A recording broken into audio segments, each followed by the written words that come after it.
Primeira carta de Paulo aos Tessalonicenses, capítulo 4.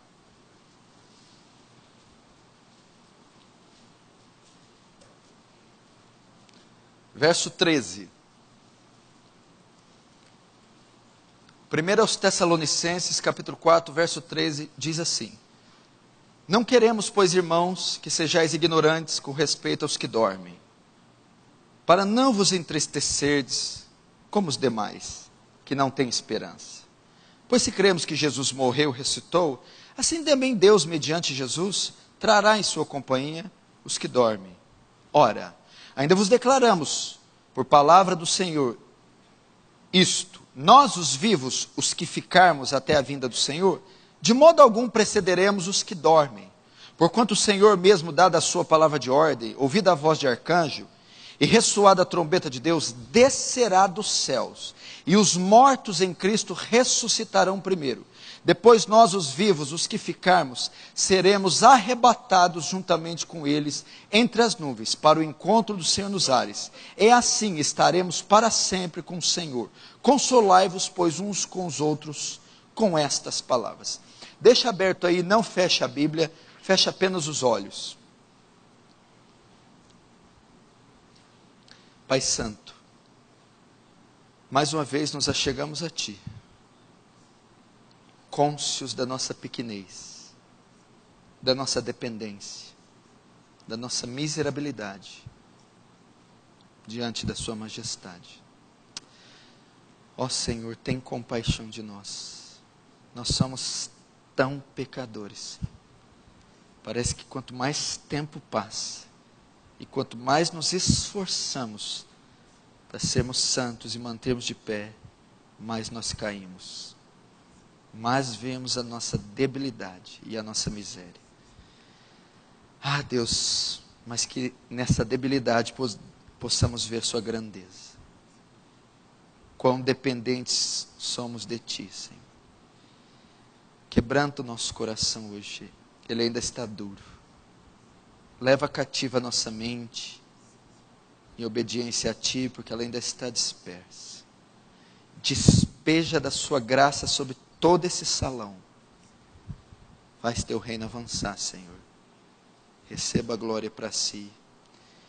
E através dessa mensagem, nos conforma a imagem do Seu Filho. Em nome de Jesus. Amém. E amém. Presta atenção aqui no que eu vou falar. Algum tempo aqui eu venho falando,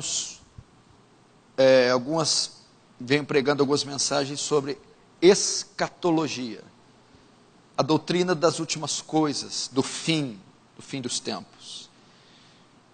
Preguei aqui sobre Apocalipse 13, 2 ocasiões, sobre a besta, a marca da besta, o dragão, o anticristo. Preguei também sobre o fim dos tempos, porque os sinais estão aí, e nós não podemos ser ignorantes ou indiferentes quanto a eles. Eles estão aí. E quanto mais as semanas passam, mais evidentes os sinais ficam. Como eu disse, a profecia vem para quê? Qual é o intuito de Deus revelá-la, uma vez que nós não podemos mudar? O que for acontecer, vai acontecer. E nós não podemos alterar em nada os acontecimentos, o rumo e o cumprimento dessas profecias. Por que então elas não nos foram dadas, registradas, escritas? Acho que a conclusão é óbvia. Para nos prepararmos. Para nos prepararmos. E eu disse que a vinda de Jesus está muito próxima. E disse que ela será precedida por um governo mundial, a besta, seguida por um grande líder, o anticristo. E que a igreja de Cristo estará aqui. A igreja de Cristo não será arrebatada antes. Ela passa pela grande tribulação na sua totalidade. Ela sofre, ela é perseguida, despojada, espoliada, martirizada, morta. Faz-se então necessário, uma vez que a Bíblia aponta para esse dia, preparar a igreja para tal perseguição. E o Apocalipse 13 tem como tema central isso. O tema central do 13 não é a besta, não é a marca, o 666, não é o dragão, é a igreja sofredora. Foi dado à besta que pelejasse contra os santos e os vencesse. O dragão, na sua tentativa de esmagar a igreja, chama dois aliados, a besta do mar e a besta da terra. Para quê? Esmagar a igreja. Quando ela faz isso? Na grande tribulação. Essa é uma poderosa evidência que a igreja passa por isso. E por causa disso, essa noite, eu vou falar sobre o arrebatamento. Mas não necessariamente sobre o arrebatamento.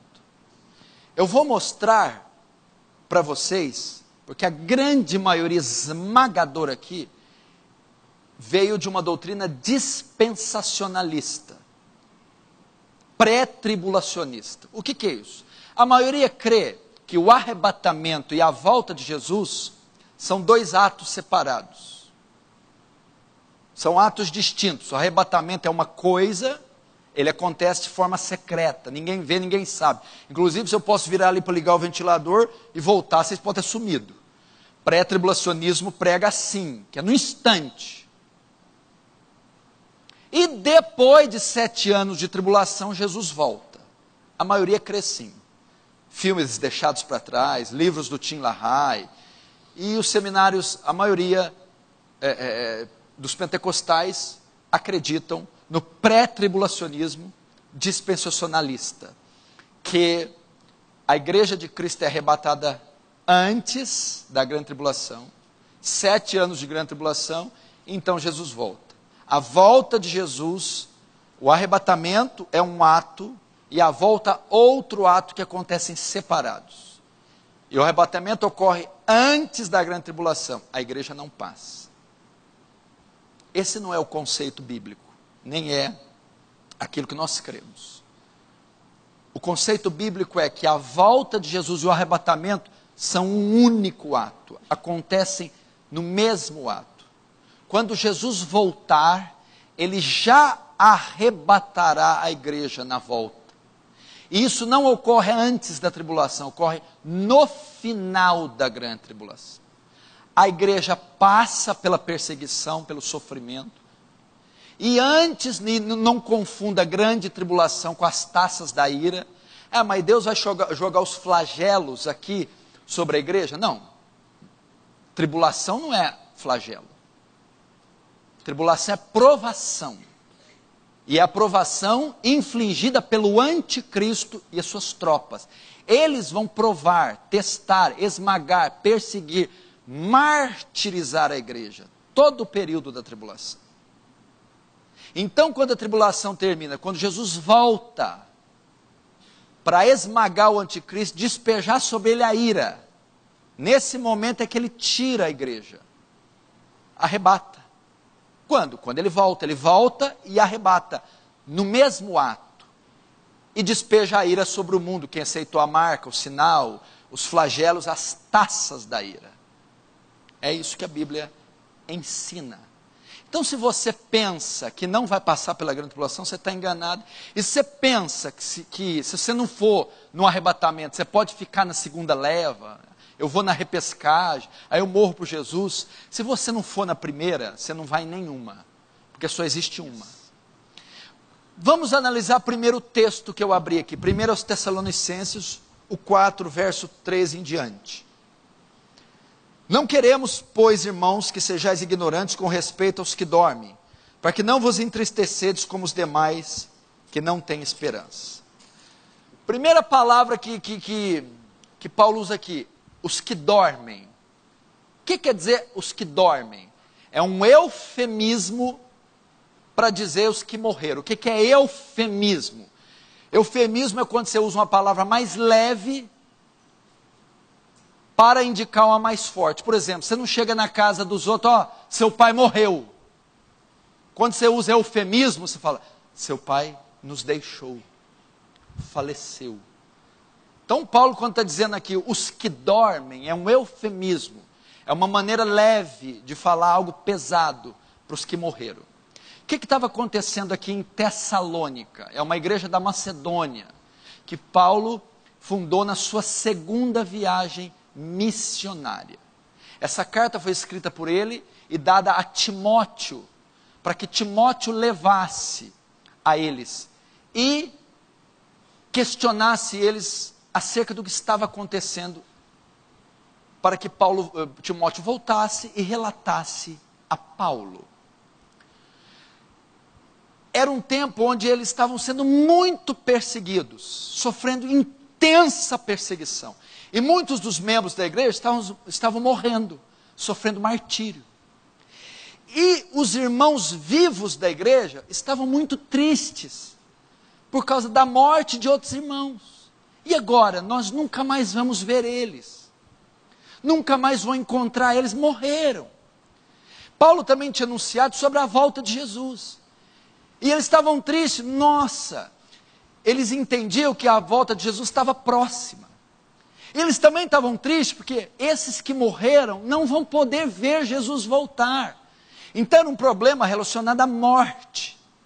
Paulo vai solucionar isso, vai consolar eles, dizendo, não se preocupe com quem morreu, haverá uma ressurreição. E não se preocupe com quem morreu antes de Jesus voltar. Eles ressuscitarão para ver a volta do Senhor. É isso, olha lá. Não queremos, pois, irmãos, que sejais ignorantes com respeito aos que dormem. Verso 13. Para que não vos entristeceis como os demais que não têm esperança. Está falando dos incrédulos, dos ímpios. Eles, por ignorância, pensavam que aqueles que morressem não seriam vistos mais e nem contemplariam a volta de Jesus. Verso 14, Paulo vai refutar essa ideia. Pois se cremos que Jesus morreu e ressuscitou, assim também Deus, mediante Jesus, trará em sua companhia os que dormem, o eufemismo para os mortos. Como que Paulo vai confortar eles? Olha, irmãos, vocês estão tristes porque outros entes queridos estão morrendo, porque irmãos em Cristo estão mortos, e vocês pensam que não vão ver mais eles? E pensam que eles não vão ver a volta de Jesus? Sim. Paulo está dizendo, não, tem algo para consolar vocês. Vocês não creem que Jesus morreu? Cremos. E não creem que ele ressuscitou? Sim. Então, mediante Jesus, ele trará novamente em sua companhia os que dormem. Paulo está dizendo, existe uma saída para a morte, a ressurreição. Eles ressuscitarão. Vocês verão eles de novo. Calma, eles não se foram para sempre. Morreram no Senhor.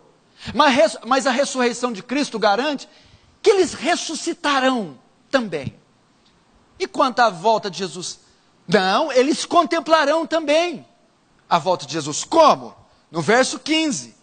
Ora, ainda vos declaramos por palavra no Senhor, isto é, nós os vivos, os que ficarmos até a vinda do Senhor, de modo algum precederemos os que dormem. Olha o que Paulo está dizendo. Gente, eu vou consolar vocês por causa dos que morreram. O que é?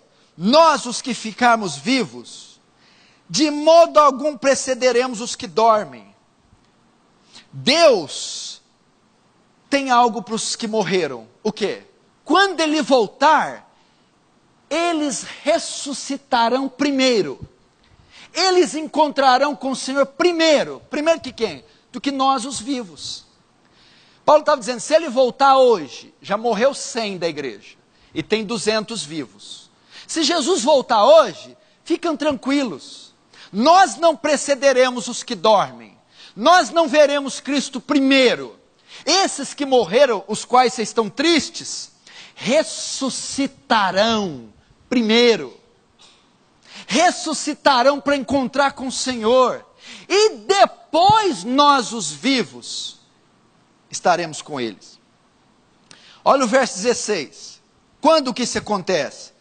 Porquanto o Senhor mesmo, dada a sua palavra de ordem, ouvida a voz do arcanjo, e ressoada a trombeta de Deus, descerá dos céus. Aqui está falando o que, o verso 16? Paulo está dizendo a promessa da volta de Jesus. Soada a trombeta, o Senhor da glória descerá dos céus. Mas descerá para onde? Para a terra. Para quê? Para a sua segunda vinda. Para a sua volta. Tá, aí ele vai voltar. O que ocorrerá nesta volta? Ressoada a trombeta, os mortos em Cristo ressuscitarão primeiro. Paulo está dizendo, não precisem ficar mais tristes, pois vocês verão eles novamente, e eles contemplarão a volta de Jesus. Como? Porque quando o Senhor descer dos céus para retornar à terra, os mortos ressuscitarão primeiro. Fiquem tranquilos, nós os veremos quando eles ressuscitarem. E eles contemplarão a volta de Jesus, quando também ressuscitarmos. Agora, e os vivos? Verso 16 e 17. Depois nós, os vivos, os que ficarmos, seremos arrebatados, juntamente com eles, entre as nuvens, para encontro do Senhor nos ares. 17. E assim estaremos para sempre com o Senhor. Até aí. Então é aqui no verso 16 e 17 que nós temos uma menção clara da palavra arrebatamento. Então como que Paulo está resolvendo a situação da igreja? Os que morreram no Senhor, os mortos cristãos convertidos, quando Jesus voltar, ressuscitarão e encontrarão com ele, contemplando a volta dele em novos corpos. Os que estiverem vivos, depois que ressuscitar os mortos, serão arrebatados. Então, antes de eu explicar para você se o arrebatamento é antes ou depois da grande tribulação, eu tenho que explicar para você o que é o arrebatamento. Tem muita gente nova aqui. Talvez você nunca ouviu falar sobre essa palavra arrebatamento. Então Paulo está resolvendo uma questão da tristeza dos tessalônicos por causa de crentes que morreram. Pensaram, nunca mais vamos ver eles. E quando Jesus voltar, eles não vão ver. Paulo refuta essa ideia, consolando e dizendo, não. Quando Jesus voltar, eles se levantarão para vê-lo. E vocês também encontrarão com eles. Fiquem tranquilos. E os vivos? Então é assim, quem morre no Senhor, quem morre crente, quando ele voltar, ressuscitará. Mas eu morri velhinho, sem perna, caolinho, murchinho. Vai ressuscitar em novos corpos perfeitos, indestrutíveis, imortais. Então quem morreu em Cristo, convertido, quando ele volta, ressuscita, contempla a volta dele e encontra com ele nos ares. E os vivos? Suponhamos que ele vem agora. E nós? A Bíblia diz que os vivos serão arrebatados. O que é isso? A palavra grega aqui quer dizer retirados à força, ou literalmente arrancados. O Senhor recolherá os que ficaram aqui, vivos, e eles subirão para os céus vivos. É a mesma figura de Enoque em Gênesis, ou de Elias em 1 Reis 17. Estavam vivos. A Bíblia diz que Enoque andou com Deus, e Deus o tomou para si. Deus tirou Enoque vivo e levou para o céu. A Bíblia diz que uma carruagem de fogo veio e tomou Elias. Ele foi arrebatado aos céus. Assim também, quando Jesus voltar à terra, todos os crentes que estiverem mortos ressuscitarão e encontrarão com eles.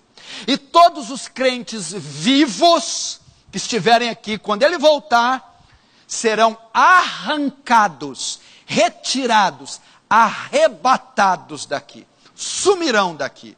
Literalmente arrancados, vivos, sem experimentar morte. Isso é arrebatamento. É isso que espera você, se você estiver vivo nesse dia.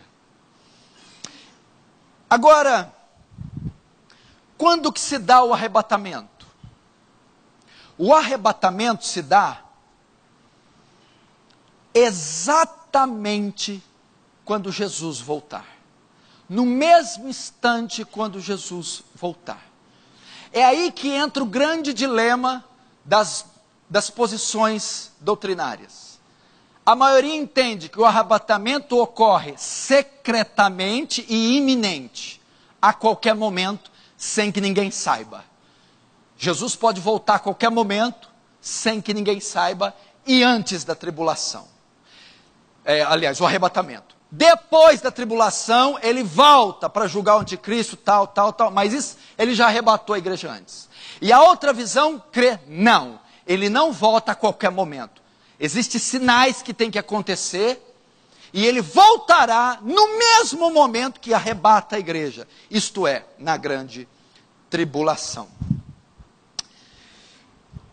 Agora o que você precisa entender? Presta atenção. Essa visão dispensacionalista e pré-tribulacionista, ela é recente, ela é a predominante hoje no Brasil e no mundo. Essa ideia surgiu de uma mulher chamada Margaret MacDonald. Ela teve uma visão que Jesus arrebataria a igreja secretamente e que depois retornaria.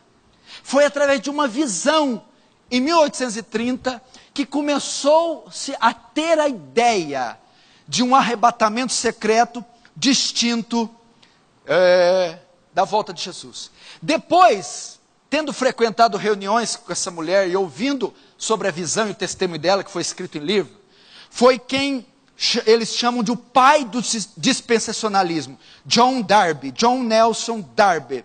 Foi o líder do movimento dos irmãos. E também foi o pai do dispensacionalismo moderno. Este homem, John Darby, foi responsável no século XIX por implantar o dispensacionalismo. Agora, o que a Bíblia diz? Onde estão os textos que comprovam que a volta de Jesus e o arrebatamento são um ato único? Vamos abrir Mateus 24 para você ver a simplicidade dos textos e dos fatos.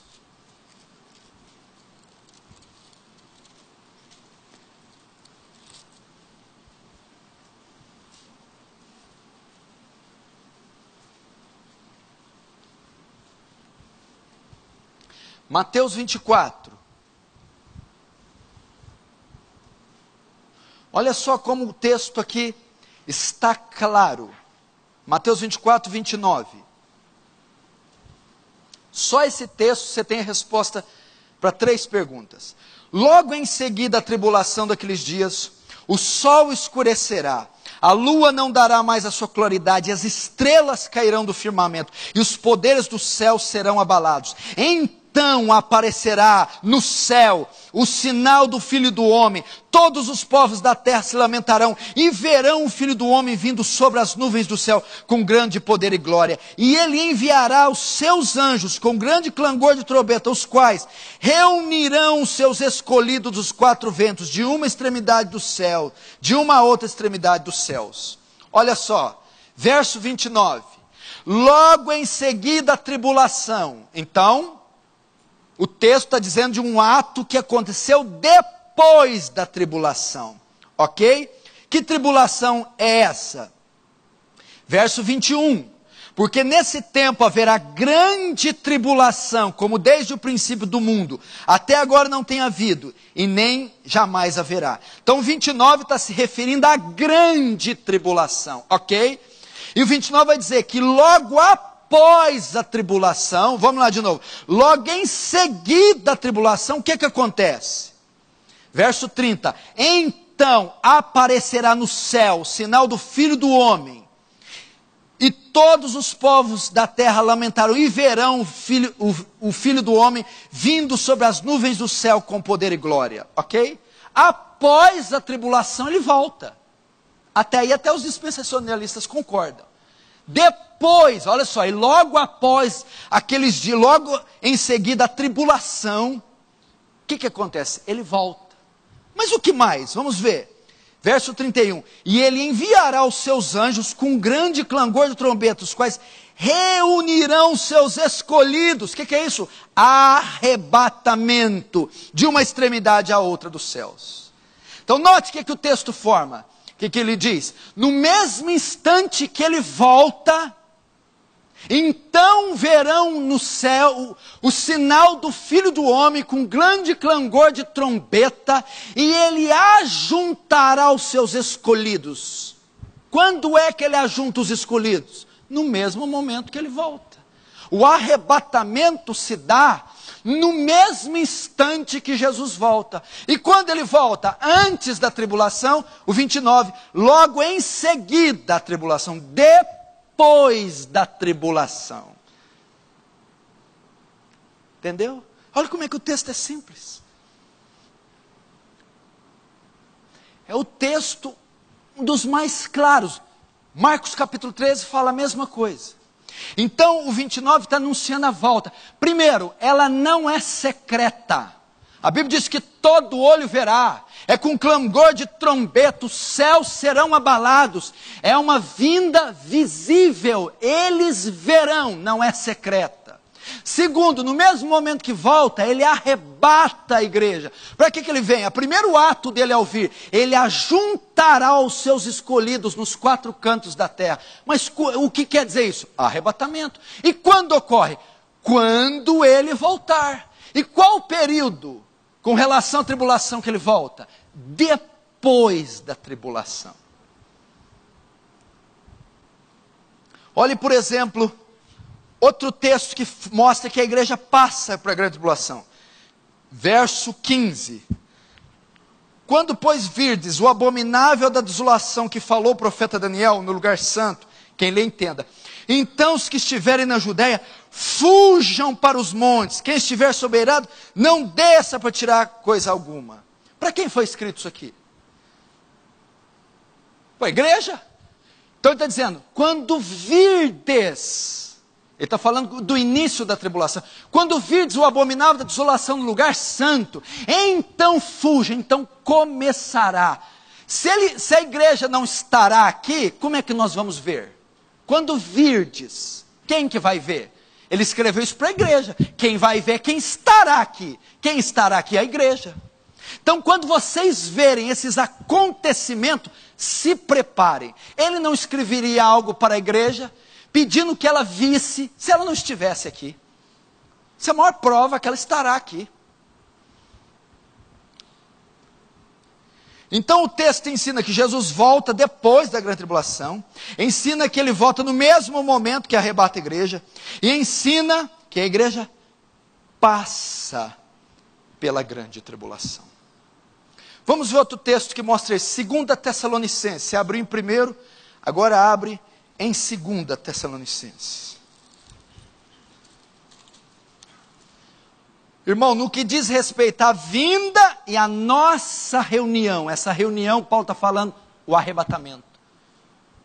O momento que vamos encontrar com Ele, nossa reunião com Ele, fala das bodas do Cordeiro, quando eles serão arrebatados. E ele coloca a vinda e a reunião em atos únicos. Olha, de novo, verso 1. Ó. Porque vós, irmãos, sabeis pessoalmente. Não, estou no capítulo. Irmãos, nos que diz respeito à vinda do nosso Senhor Jesus Cristo e à nossa reunião com Ele.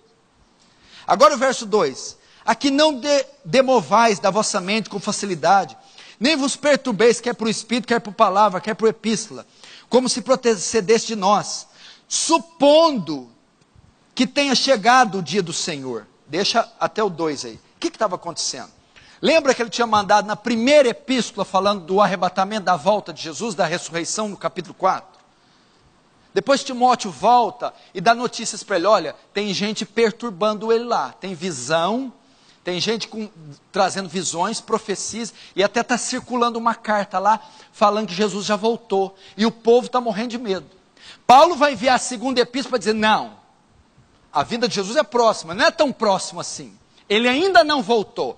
E não se fie em visão, em profecia, nem em carta, nem em pregação qualquer.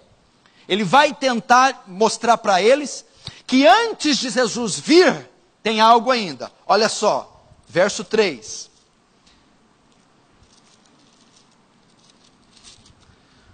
Ninguém de nenhum modo vos engane, porque isto não acontecerá sem que primeiro venha a apostasia, e seja revelado o homem da iniquidade, o filho da perdição.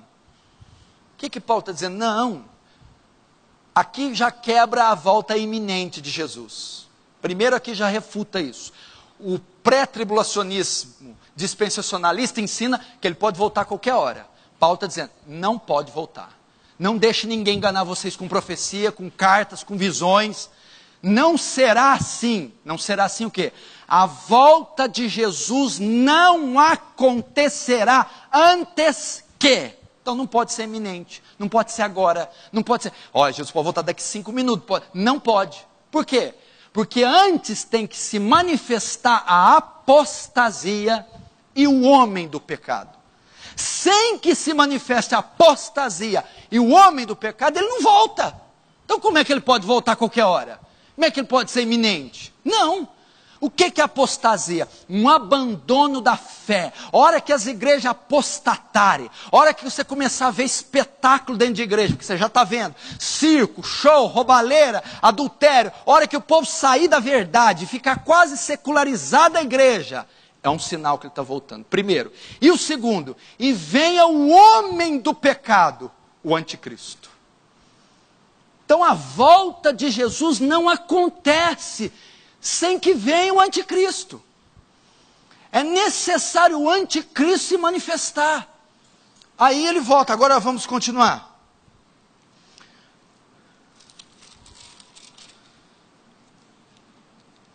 Ninguém de modo nenhum vos engane, porque isto não acontecerá sem que primeiro venha a apostasia, e seja revelado o homem da iniquidade, o filho da perdição, o qual se opõe, se levanta com tudo que se chama Deus, ou objeto de culto, a ponto de se assentar no santuário de Deus, ostentando-se como fosse o próprio Deus. Agora vamos lá, verso 7, com efeito o mistério da iniquidade já opera, e aguarda somente que seja afastado aquele que agora o detém. Então, de fato, revelará o iníquo, a quem o Senhor Jesus matará com o sopro da sua boca. Agora vamos ver quando que Jesus destrói o anticristo. E o destruirá pela manifestação da sua vinda. A vinda de Jesus é pós-anticristo. A vinda de Jesus é pós-tribulação. Quando é que Jesus destrói o anticristo? Quando ele voltar. Quando é que se dá o arrebatamento? Quando ele voltar. Então o arrebatamento é pós-anticristo. A volta de Jesus, pós-anticristo. Anticristo figura o quê? A grande tribulação. Então a volta de Jesus é depois da grande tribulação. E como a volta e o arrebatamento é um ato único, então o arrebatamento também é após a grande tribulação. Está claro aqui. Não haverá reconstrução de templo, não haverá sacrifícios animais sendo feitos. É a mesma, essa passagem coaduna com aquela de Mateus 24. E quando virdes o abominável da desolação no lugar santo, quem lê entenda.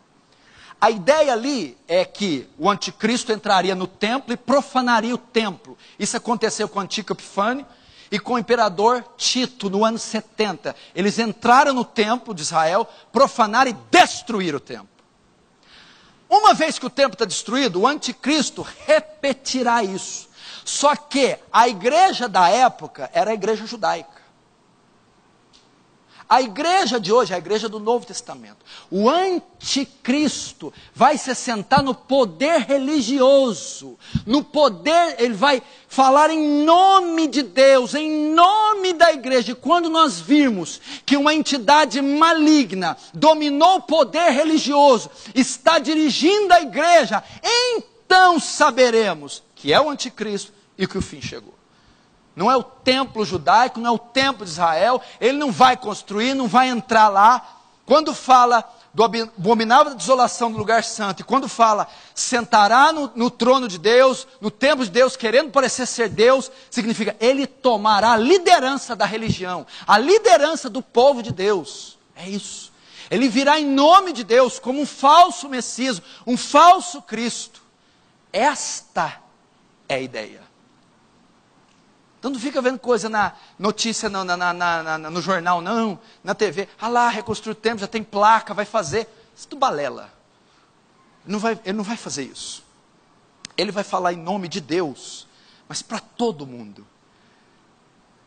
Outra coisa que você pode argumentar, não pastor, o arrebatamento, a igreja não passa pela grande tribulação. Por quê? Porque você leu aí, você acha que eu não vi? Que o anticristo se manifestará, só ele aguarda um que o detém. E quando for tirado, então se manifestará o homem do pecado. Todo mundo traduz esse versículo que aquilo que detém a vinda do anticristo é a igreja. É o Espírito Santo. Quando a igreja for tirada, no arrebatamento, aí o anticristo se manifesta. Então a igreja que o detém, ou o Espírito Santo, que está na igreja, nem uma coisa nem outra. Primeiro, o Espírito Santo não pode ser, porque ele é onipresente. Ele nunca vai sair de lugar nenhum, ele está em todos os lugares. A igreja de Cristo também não é, porque há fortes evidências que ela passa pela grande tribulação. O que é o que detém? Por que o anticristo ainda não veio? Não se acendeu ao poder? Por que o anticristo ainda não se manifestou? Porque tem algo que o detém. O que o detém? Há muitas interpretações. Mas as mais claras aqui, é que este tempo, que é a última semana de Daniel, e a primeira metade da última semana, é um tempo que Deus determinou para o avanço da igreja, para a pregação do evangelho. E o anticristo, quando entrar no poder, vai impedir o avanço do reino. O evangelho não vai poder ser pregado, porque ele vai confiscar a Bíblia, fechar a igreja, matar crentes. Então o que detém é a soberania, os decretos de Deus, o poder de Deus. Deus ainda não decretou que ele venha, não. Enquanto o evangelho não for pregado, ele não pode se manifestar, ele está barrado por Deus. Depois que toda a terra ouvir o evangelho, Mateus 24, então esse evangelho será pregado para todas as nações, em testemunho do fim, então virá o fim. Aí, Deus tira a mão e deixa o anticristo se manifestar. Não é a igreja, não é o Espírito Santo, a igreja não tem que ser arrebatada para ele vir, não. É o período da pregação do evangelho, é o período do avanço do reino, é o período da igreja. E Deus não permite que Satanás atrapalhe isso, que o anticristo atrapalhe. A igreja tem liberdade para fazer missões, para pregar, sem que ela seja impedida, porque o anticristo impedirá. E isso é o que detém a mão de Deus, o decreto de Deus. E quando for tirado, quando Deus tirar, permitir. O templo, não tem nada em Jerusalém, nada dessas coisas figuradas, nada disso. É quando o anticristo tomar para ele o poder e o controle da igreja de Deus. Aí saiba que a coisa está feia. Outros textos que mostram isso. Você sabe que tanto o dispensacionalista quanto o amilenista crê que a ressurreição se dá no arrebatamento. Ok? Por exemplo, o dispensacionalista. Você pergunta para ele, quando vai se dar a ressurreição dos mortos? Ele vai dizer, no arrebatamento. Ah, tá. Então, no arrebatamento, Jesus arrebata a igreja e ressuscita os mortos. Sim, isso eles concordam, ok? Que a ressurreição dos mortos será no arrebatamento. Acontecerá no arrebatamento. É o que está em 1 Coríntios 15, 51, 52. Eis que vos digo um mistério. Na verdade, nem todos dormiremos, mas todos seremos transformados. No momento, um abrir e fechar de olhos, ante a última trombeta. Porque a trombeta soará, olha lá. E os mortos ressuscitarão, primazia para os mortos, incorruptíveis. E depois nós seremos transformados, arrebatados. Então, no momento do arrebatamento, acontece a ressurreição. Só que Jesus diz que a ressurreição não acontece no início da grande tribulação. A ressurreição não acontece antes da grande tribulação. A ressurreição acontece no último dia. Veja só, João 6, 53, 54, só ouça.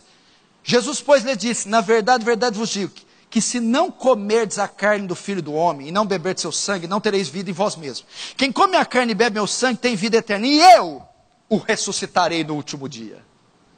Se a ressurreição é no último dia, então o arrebatamento também é no último dia. Não pode ser antes da tribulação. Não pode ser distinto da volta.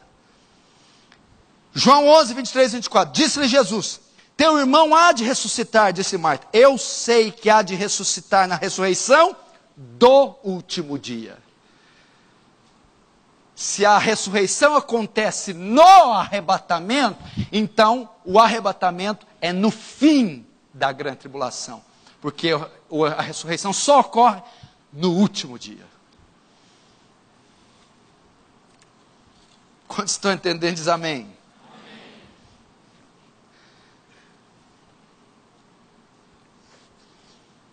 Então, outro texto fortíssimo que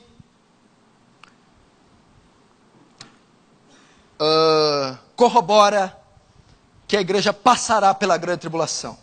Mateus 24 novamente. Abre lá.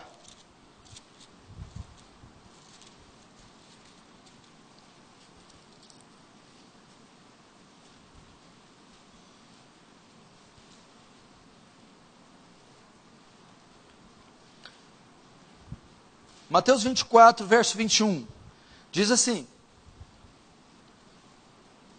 porque nesse tempo haverá tão grande tribulação, quando desde o princípio do mundo até agora não tem havido jamais. Verso 22, não tivessem aqueles dias sido abreviados, ninguém seria ser salvo. Agora, por que foi abreviado o tempo da tribulação? Olha lá, mas por causa dos escolhidos, tais dias serão abreviados. Mas peraí, se a igreja não vai estar aqui, por que foi abreviado? A tribulação foi abreviada, o tempo dela vai ser tão intensa, perseguição tão ferrenha, que será insuportável. E o que Deus fez? Diminuiu o tempo. Por quê? Por causa da igreja. Se a igreja não vai passar, que razão Jesus tinha de abreviar? Foi por causa dos escolhidos da igreja que estará aqui, passará, sofrer. Então Deus minimizou, diminuiu o tempo, porque a igreja estará aqui. Outro texto que eles usam para dizer que o arrebatamento é distinto da volta de Jesus. Então o reino dos céus é semelhante a 10 virgens que, tomando as suas lâmpadas, saíram encontrar com o noivo. 5 delas eram nécias, 5 eram prudentes. As nécias, ao tomar suas lâmpadas, não levaram azeite consigo. No entanto, as prudentes, além das lâmpadas, levaram azeite nas vasilhas. E tardando o noivo, foram todas tomadas de sono e adormeceram. Mas à meia-noite, ouviu-se um grito: eis o noivo! Saí ao encontro. Então se levantaram todas aquelas virgens e prepararam suas lâmpadas. E as nécias desprepararam suas lâmpadas. E as nécias disseram às prudentes: dai-nos do vosso azeite, porque as nossas lâmpadas estão apagando. Mas as prudentes responderam: não, para que não nos falte a nós, a vós outros. Ide antes aos que vendei e comprai. Presta atenção no verso 10 em diante. E saindo elas para comprar, chegou o noivo. Eis que estavam percebidas, entraram com eles para as bodas. E fechou-se a porta. Verso 11, mais tarde, o que é mais tarde? Depois do arrebatamento, chegaram as virgens nessa clamando: Senhor, Senhor, abre-nos a porta. Mas ele respondeu: em verdade vos digo, não vos conheço. Não tem segunda chance. O que é a figura das virgens nécias e sábias? Todo mundo pensa, virgens nécias é as desviadas, virgens sábias é o crente. Não. As virgens nécias é a igreja, é o salvo. A virgem sábia é a igreja, o salvo. A virgem nécia são os ímpios, os não convertidos, os não regenerados. O azeite é a figura do Espírito Santo. Umas tinham azeite, conversão genuína, verdadeira, autenticada. As outras sem azeite, só religiosidade, mas sem regeneração. Quando ele voltar, ele vai levar as que têm azeite, as regeneradas, as salvas, as genuínas serão levadas. As sem azeite, elas, a Bíblia diz que a porta se fechará para elas, não tem mais chance.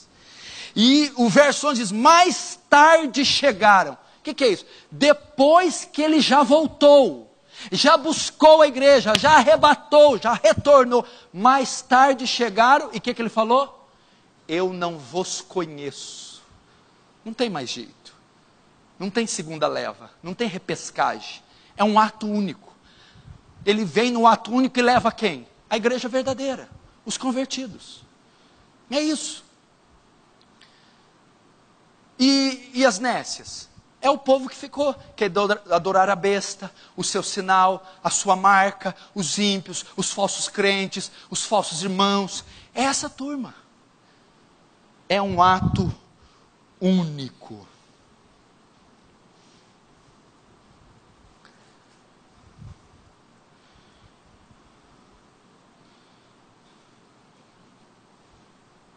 A figura para nós entendermos isso, no Antigo Testamento, nós temos a figura do arrebatamento e do juízo de Deus na história de Noé, Ló e Moisés.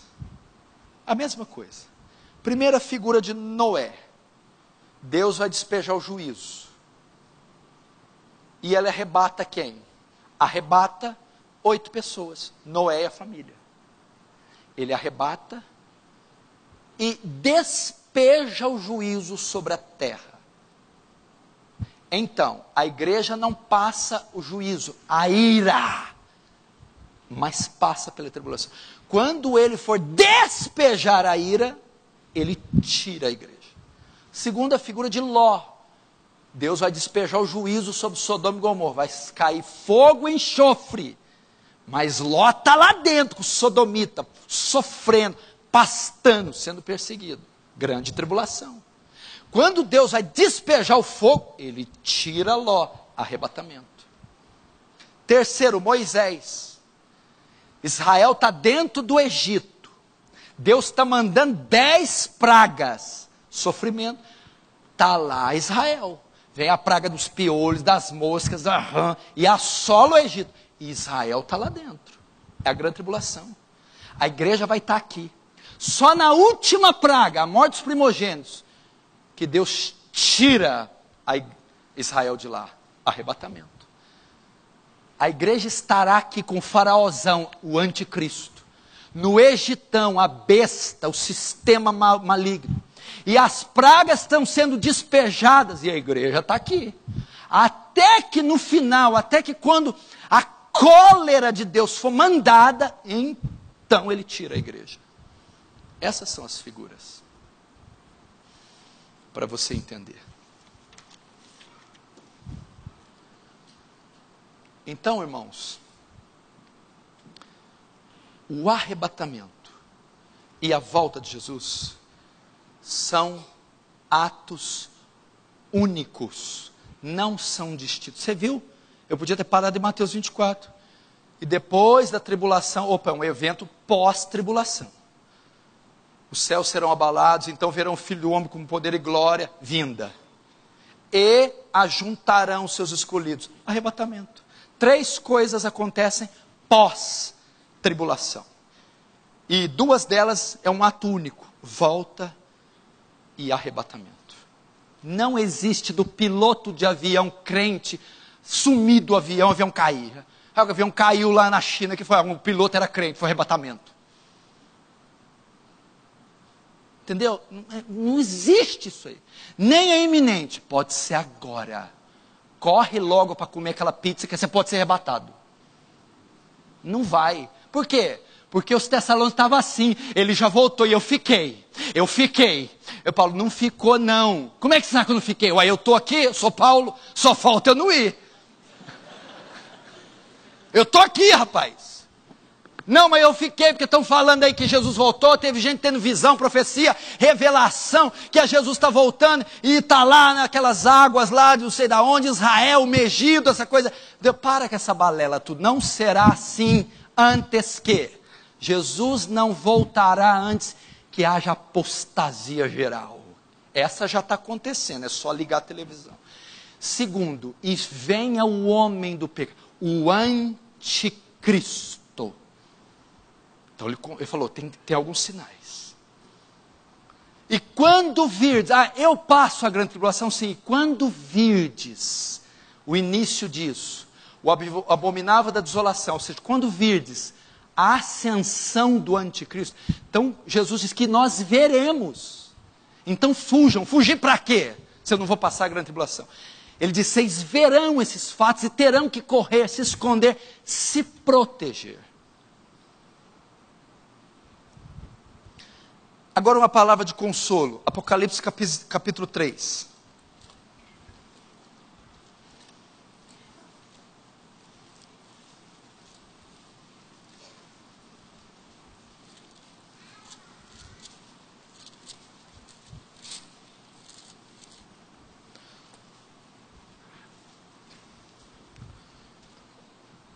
Verso 7.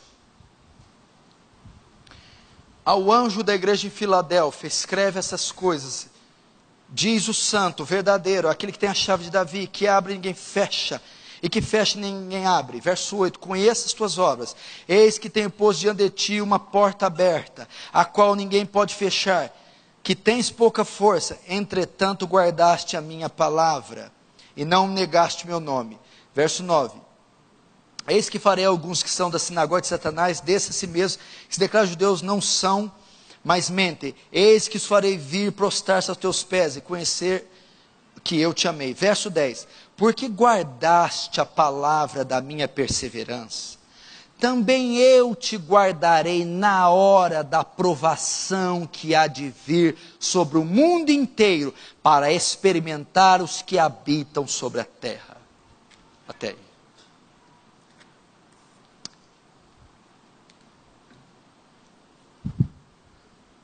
Por que eu preguei essa palavra?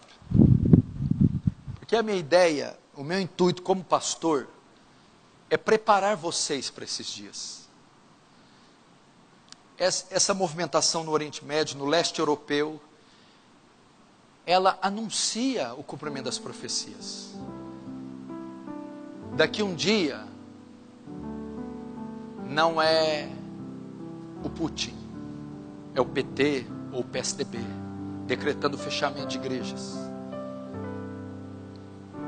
Os filhos cristãos não tendo direito nas escolas, sendo discriminados, tirando notas baixas. Mãe, eu repeti de ano. Por que, filha? Suas notas são boas? Porque eu sou crente. Pai, eu perdi meu emprego. Por quê? Porque eu leio a Bíblia no almoço. Me mandaram embora. Essas coisas vão acontecer. Mãe, eu não tenho amizade nenhuma na classe. Por quê? Porque eu tenho que beijar meninas na boca. Eu sou menina. Essas coisas estão acontecendo. Guerras, racionamento, crise, fome, perseguição, peste. Eu preguei hoje para provar para você que a igreja passará por tudo isso. Ela não irá confortável e gorda ser arrebatada sem passar isso. Primeiro, porque 2000 anos de história de igreja, todas as igrejas de todos os séculos passaram por tribulações, foram perseguidas. Por que só a nossa vai ficar gorda? O arrebatamento se dará só no final da grande tribulação, quando Jesus voltar em um ato único. Qual é a palavra para nós? Essa carta à igreja de Laodiceia. Ele diz assim: como não negaste o meu nome, como foste fiel a mim, porque guardaste a minha palavra e a minha perseverança, eu te guardarei no dia, te guardarei da hora da provação que há de vir sobre todo mundo. Qual é a palavra de consolo? Jesus não evitará o sofrimento, não impedirá a profecia de se cumprir. não evitará que a grande tribulação ocorra. Aliás, ele vai dar à besta poder para pelejar contra os santos e os vencer.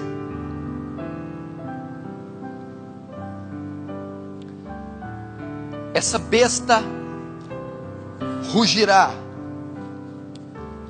bramirá,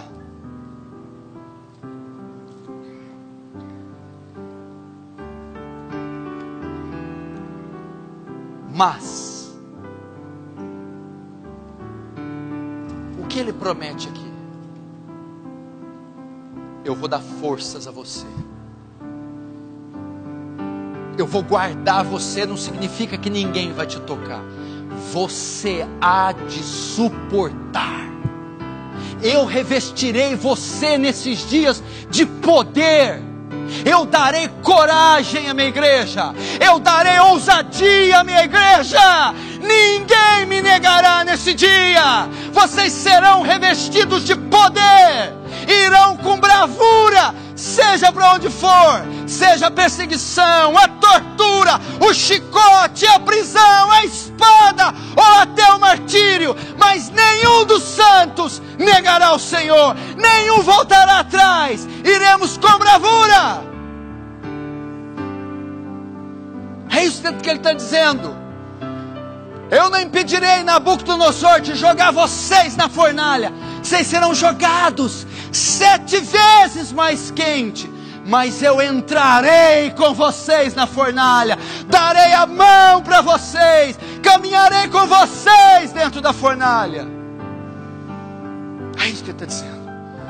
A grande tribulação será um período que vai dividir os covardes dos homens de Deus, os covardes dos profetas, os covardes das mulheres de Deus. Nós vamos nos distinguir. Isso vai acontecer. É isso que ele promete: bravura, consolo, força, visitação.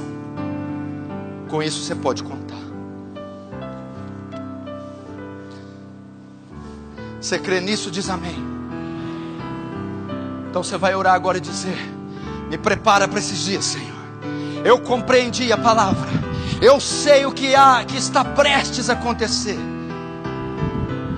Me prepara.